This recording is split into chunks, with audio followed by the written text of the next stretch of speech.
মাঠ পর্যায়ে সরকারি প্রণোদনার তালিকায় কৃষকের নাম থাকলেও অনেক কৃষকের কপালে জোটেনি সরকারি পেঁয়াজ বীজ। আবার যারাও প্রণোদনা বীজ পেয়েছে তাদের কিছু জমিতে কাঙ্ক্ষিত মাত্রায় অঙ্কুরিত হচ্ছে না সেই বীজের চারা। Double million offer, Walton fridge কিনে পেতে পারেন 20 লক্ষ টাকা, রয়েছে কোটি কোটি টাকার নিশ্চিত উপহার। এমন বাস্তবতায় ফরিদপুর কৃষি অধিদপ্তরের কোনো সহযোগিতা না পাওয়ায় ক্ষুব্ধ পেঁয়াজ উৎপাদনকারী চাষিরা। এ জেলায় মুড়ি কাটা, দানা এবং হেলি পেঁয়াজের চাষাবাদ বেশি হয়ে থাকে। তবে গত কয়েক বছর ধরে ফরিদপুরে পেঁয়াজের ফলন ও বাজার দর ভালো থাকায় প্রতিনিয়ত বাড়ছে পেঁয়াজের আবাদ। এদিকে পেঁয়াজের উৎপাদন বাড়তে থাকায় প্রতি বছর সরকারিভাবে কৃষকদের জন্য প্রণোদনা হিসেবে পেঁয়াজ বীজ বরাদ্দ দেয়া হয়। তবে এবছর সেই প্রণোদনার তালিকায় অনেক কৃষকের নাম থাকলেও সব কৃষকের কপালেই জোটেনি সরকারি প্রণোদনা সেই পেঁয়াজ বীজ। আবার যারাও বা প্রণোদনার পেঁয়াজ বীজ পেয়েছে তাদের কিছু জমিতে ভালো চারা অঙ্কুরিত হলেও অনেক জমিতে কাঙ্ক্ষিত মাত্রায় অঙ্কুরিত হয়নি। এমন বাস্তবতায় কৃষি অধিদপ্তরের কোনো সহযোগিতা না পাওয়ায় ক্ষুব্ধ জেলার পেঁয়াজ চাষিরা। আমাদের এই যে মাঠকে মাঠ পেঁয়াজ ফলন হয়, অতএব সরকার থেকে যে বীজ দেয় এই বীজ আমরা কোনো বছরই পাই না, এবং আমরা তো পাই না। ধরেন আমার বাচ্চা ছাড়া আরও যারা আছে এরা কোনোদিন এই সরকারি মাল পায় না। এই সমস্ত বীজগুলো না আসে, প্রতি বছর এসে নাম লিস্ট করে নিয়ে যায়, কিন্তু এই সমস্ত বীজগুলো মূলত কারা পায় আর কীভাবে তারা নেয়। তো পেঁয়াজের দাম তো যে খরচ, সার, তেল, লাঙ্গল সব কিছুর দাম বেশি, সে তুলনায় ধরেন পেঁয়াজের দাম কম। এই যে এখন মনে করেন এখন পেঁয়াজ নাই, তাও মনে করেন 3500-3200 টাকা পেঁয়াজের বাজার, এরকম আমরা বাঁচতে পারি না। এই যে 1 কেজি দানা 5000, 6000, 20-22 টাকা দিয়ে কিনে 1 কেজি দানা মাইর গেলে ওই কৃষকটা বাঁচতে পারে। আর এই ফসলটা এই সিজনটাই মাইর 4000, 5000, 3000 টাকা পেঁয়াজ হলে সরকার লাগাই দেয় চিল্লাচিল্লি। আপনারা মার্কেটে যায়, বাজারে যায় লাগা দেন চিল্লাচিল্লি। একটা ব্যাপারীরে 4000, 5000 টাকা জরিমানা করে বসে থাকেন। 11% জমিনে 5 কেজি দানা হালাই না, অর্ধেক জ্বালাইছে, অর্ধেক পরে জ্বালাই মরে গেছে। এভাবেই যাইতেছে প্রতিটা কৃষকের হাল। কর্মকর্তা তো ভালো হতো, অফিসার কেটে আমরা চিনিয়ে না।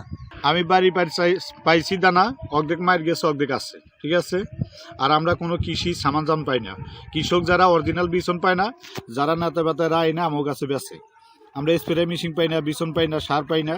যারা নেতা তারা আইনা আমার কাছে বেছে অরিজিনাল। সরকারি অনুদানের বিএডিসি তাহিরপুরি বীজ পেয়েছি, বীজটা ফেলাইছি, বীজটা খুব আলহামদুলিল্লাহ ভালো উঠছে। আপনার এটা 40-45 দিন পর আবার নতুন করে রোপণ করতে হবে। আমি নিজে বীজ কিনে আনি বাজার থেকে, সেই বীজ আমি অবদান করি, রোপণ করি, সেইটাই আমি চলি। কিন্তু আজ পর্যন্ত সরকার থেকে কোনো অবদান পাই নাই, এবং কোনো সরকার থেকে কোনো রেসপন্স দেখাও নেই। কোনো লোক দেখা 4 বিঘা জমি আমি নিজে করে আবাদ করি, আর বাকি বদলা দিই। তাতে 8 পাখি, 4 বিঘাতে 8 পাখি আসে, আমি নিজে করি, কিন্তু আজ অবদান পাইনি। তবে তবে বিএডিসির এমন বক্তব্য সঠিক নয়। কৃষক পর্যায়ে প্রণোদনার পেঁয়াজ বীজ সঠিক বন্টন করা হয়েছে বলে জানান কৃষি অধিদপ্তরের কর্মকর্তা। উপজেলা যে আমাদের কৃষি পুনর্বাসন প্রণোদনা কমিটি আছে, তারা যাচাই বাছাই করে তাদের উপস্থিতিতে এই জিনিসটি বিতরণ করা হয়, এবং এই তালিকাটি আমরা বিভিন্ন জায়গায় দিয়ে থাকি। এই বিষয়ে যে জিনিসটি আছে, এই বিষয়টি কৃষকের নির্বাচন আমার দৃষ্টিতে 100% ঠিক আছে। এবং পাশাপাশি যে পেঁয়াজের যে বীজতলা, এই বীজতলায় যেন কৃষকেরা রক্ষা করতে পারে, যেন শীতে তেমন কোনো ক্ষতি না হয়, এই জন্য ব্লক পর্যায়ে আমাদের যারা উপসহকারী কৃষি কর্মকর্তা আছে তাদেরকে মাঠ পর্যায়ে নির্দেশনা দেওয়া আছে। যেহেতু ফরিদপুর একটি পেঁয়াজ গ্রোয়িং এরিয়া এবং বাংলাদেশের দ্বিতীয় বৃহত্তম পেঁয়াজ উৎপাদনকারী একটি জেলা, এবং তারা যেন কৃষকের পাশে থেকে এবং পরামর্শ দেয় যেন চারাগুলিকে ঠিকভাবে মেনটেন করা যায়, এবং আমাদের যে লক্ষ্যমাত্রা সেই লক্ষ্যমাত্রা অর্জন করতে আমরা সক্ষম হই। অন্যদিকে কৃষক পর্যায়ে সরকারি প্রণোদনার পেঁয়াজ বীজ সঠিকভাবে বন্টন না হওয়ায় সত্যতা মিলেছে বলে জানান বিএডিসির বীজ বিপণন ফরিদপুর অঞ্চলের এ কর্মকর্তা। মূলত আমরা বিএডিসি কৃষি প্রণোদনায় আমরা ডিএর মাধ্যমে চাষিদেরকে যে বীজটা দেওয়া হয় সেটা বিএডিসি আমরা সরবরাহ করি। সুতরাং আপনারা বিভিন্ন দেখেছেন যে বিভিন্ন পত্র পত্রিকায় এবং ইলেকট্রিক মিডিয়ায় যে সংবাদটা এসেছে যে 0 থেকে 5% বীজের অঙ্কুরোদ্গম এসেছে, কিন্তু আসলে বিষয়টা আমি একজন কৃষি হিসেবে বলতে চাচ্ছি, আসলে ঘটনা পুরোপুরি তেমন না। কেননা আমরা ওই রিপোর্টের ভিত্তিতে, ইলেকট্রিক মিডিয়া এবং পত্রিকার রিপোর্টের ভিত্তিতে আমরা সব জেলার এগ্রিকালচার অফিসারের কাছে আমরা চিঠি দিয়েছিলাম।